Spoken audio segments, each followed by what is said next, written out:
நம்மளுடைய மீனவர்களை சுட்டு கொல்லப்படுவதை கண்டித்தும், நம்மளுடைய தமிழர்களை அங்க சுட்டுக் கொள்வதை கண்டித்தும், அடிமைப்படுத்துவதை கண்டித்தும் மாபெரும் ஒரு ஆர்ப்பாட்டம் நடத்திய ஒரு தலைவர் எங்களுடைய தலைவர். இங்க நீங்க மதுரை மாநாட்டில் பாத்தீங்கன்னா இந்த கச்சத்தீவை தானவாத்து குத்தது இந்த திமுக கருணாநிதி குடும்பம். ஆனால் மதுரை மாநாட்டில் எங்க அண்ணன் கச்சத்தீவை பத்தி பேசணுமே, அதுக்கு மறுநாள் அங்க இருக்கக்கூடிய இலங்கை அதிபர் அந்த கச்சத்தீவை போய் பார்வையிட்டார்னா அதுதான் தளபதியுடைய வார்த்தைக்கு உண்டான ஒரு பவர் என்று இந்த இடத்துல தெரிவித்துக் கொள்கிறோம். சாதாரணமா சொன்னாரு கச்சத்தீவை மீட் பண்ணு, மறுநாள் பக்கத்துல இருக்கிற ஒரு நாட்டோட அதிபர் போய் அந்த கச்சத்தீவை பார்வையிடுறாருன்னா திருப்பியும் நான் உங்களுக்கு சொல்றோம், இந்த தளபதி ஆட்சிக்கு வந்தால், ஏன்னா ஏற்கனவே இந்த இடத்துல ஐட்ரீம்ஸ் மூர்த்தி நீங்க எல்லாம் ஓட்டு போட்டிருப்பீங்க, ஓட்டு போடும் போது பார்த்திருப்பீங்க. அதுக்கப்புறம் யாரெல்லாம் பார்த்திருக்கீங்களா? இங்க தியேட்டர்ல போனா கவுண்டர்ல உட்காந்து இருப்பாரு, அவர் நம்மள சொல்லுவார் பிளாக் டிக்கெட்டு. நாங்களே எங்க படத்துக்கு 900 ரூபாய் கொடுத்து நாங்க அவர்கிட்ட பிளாக்ல வாங்கிக்கிறோம்.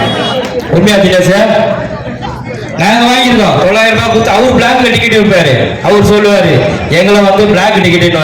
உண்மையிலே சொல்றோம், ஒரு ஐஸ்கிரீம் கூப்பிட்டு ஒரு எம்எல்ஏ ஆயிட்டா தொகுதி பக்கம் மக்களை சந்தித்து இருப்பாரு. ஐட்ரீம்ஸ் பேரை ஏமாந்து நீங்க ஓட்டு போட்டீங்க பாத்தீங்களா, உங்களுக்கு எல்லாம் 5 வருஷம் சிறப்பா வெற்றி சேர்ந்த ஐயா ஐட்ரீம்ஸ் மூர்த்தி அவர்களே, இந்த வாட்டி நீங்க இது உள்ள வந்தீங்கன்னா இங்க இருக்கக்கூடிய மக்கள் உங்களை புறக்கணிப்பார்கள் என்பதை இந்த இடத்துல நாங்கள் சொல்லிக்கொள்ள கடமைப்பட்டிருக்கிறோம். அப்புறம் நம்ம ஜெகன் சொல்லும் போது சொன்னாரு, எல்லாருக்கும் 2000 ரூபாய் போட்டாங்க, 5000 ரூபாய் போட்டாங்கன்னு. தினேசம் சொன்னா போல கிட்டத்தட்ட எனக்கு தெரிஞ்சு எங்க அப்பா கூட கேட்டேன் நான், திமுக ஒரு 10 ரூபாய் பணம் கொடுத்துருக்குமா, சொந்த வச்சுட்டு அண்டாவத்துல போடணும்னா அவங்களாம் காசையே கொடுக்க மாட்டாங்க.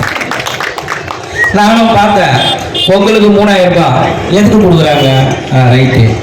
இப்போ 5000 ரூபாய் போன காலையில நைட்டு டக்கு டக்கு டக்கு டக்குன்னு எல்லா அக்கௌண்ட்லயும் வருது. யாருக்கு பயந்து?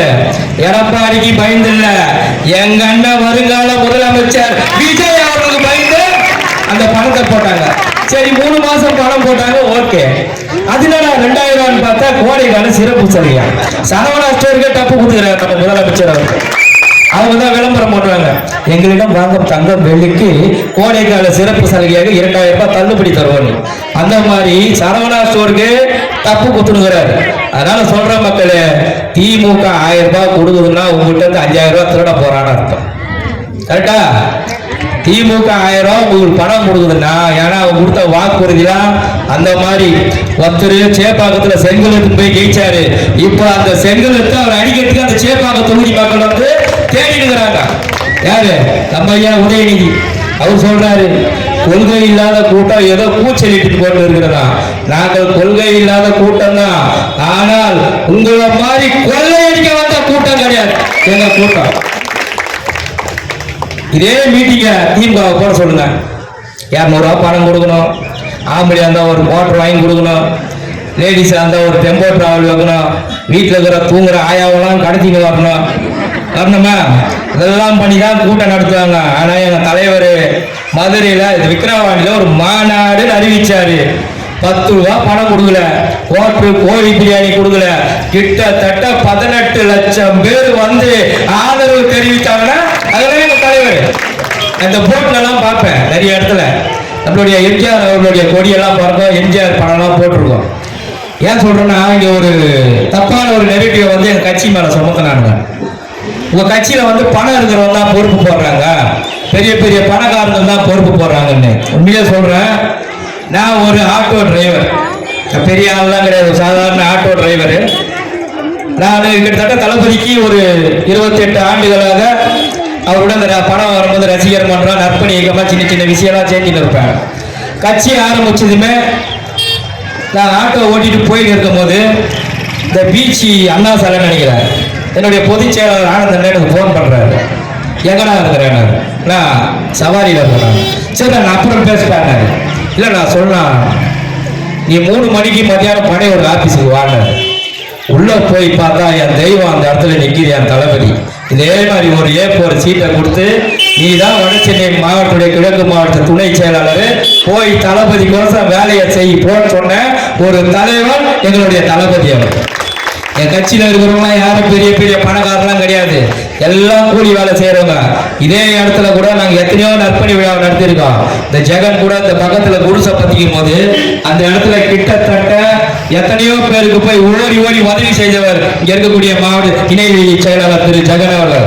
அதே போலதான் நவீனம் ராயபுரம் தொகுதியில எங்க ஒரு எந்த பிரச்சனை இருந்தாலும் உடனே ஓடி போய் செய்யறவர் தான் நம்ம நவீன் அவர்கள். அண்ணன் கட்பீஸ் அவர்கள் இவர்கள் எல்லாம் ஒருங்கிணைத்து எங்களுடைய தமிழக வெற்றி கழகத்துல திருப்பியும் சொல்றோம், இங்க பாருங்க, நீ 5000 கொடுத்தா கூட வாங்கிங்க, 2 ஓட்டுக்கும் 10,000 கொடுப்பானுங்க, அதையும் வாங்கி வச்சுக்க.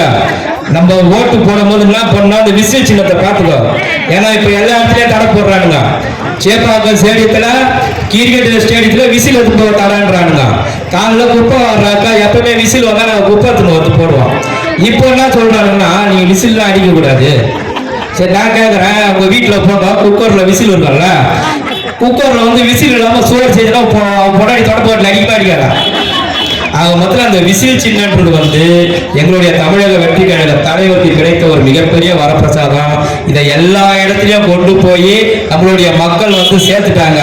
ஒன்னே ஒண்ணுதான், இன்னும் ஒரு 2 மாசம் இருக்குது. தயவு செய்து நீங்க இந்த வாட்டி பூத்துல போயிட்டு குத்தெல்லாம் கும்மா குத்தாதுன்னு சொல்லிட்டு கேட்டுக்கொண்டு ரொம்ப நேரம் பேச விரும்பினா வெயில் காலம் எனக்கு தெரியும். இந்த சூரியன் எப்போ வந்தாலும் நம்ம சாவச்சனே தான் இருக்கும். இப்போ 2ஆம் மாசமே வந்துச்சு, காலப்படாது, இன்னும் 2 மாசம். அதுக்கப்புறம் இந்த சூரியன் மறைந்து எங்களுடைய தமிழக வெற்றி கழகம் உங்களுக்கெல்லாம் குளிர்ச்சியா இருக்குன்னு சொல்லிட்டு 1967 உதயசூரியனை உதிக்க வைத்தவர் பேரறிஞர் அண்ணா 2026 உதயசூரியனை வீட்டுக்கு அனுப்ப போது எங்கள் விஜய் அண்ணா என கூறிக்கொண்டு வாய்ப்பளித்த அனைத்து நல்ல உள்ளவர்களுக்கும் நன்றி கூறி விடைபெறுகிறேன். நன்றி, வணக்கம்.